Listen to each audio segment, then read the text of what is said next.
ஒரு அடர்ந்த காட்டில் ஒரு கருவம் பிடித்த சிங்கம் ஒன்று வாழ்ந்து வந்தது. ஒரு மரத்தின் அடியில் ஓய்வெடுத்துக் கொண்டிருந்தது. அப்போது அவ்வழியாக வந்த ஒரு கழுதையிடம், கழுதையே, என் வாயில் துர்நாற்றம் வீசுகிறதா என்று கேட்டது.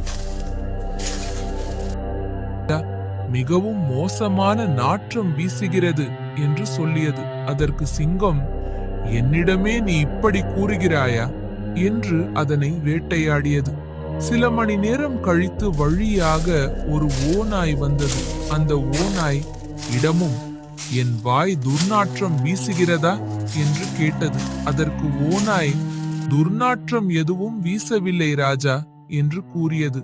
அதற்கு அந்த சிங்கம், என்னிடமே பொய் சொல்கிறாயா என்று கூறியபடி அதனையும் வேட்டனையும் வேட்டையாடியது.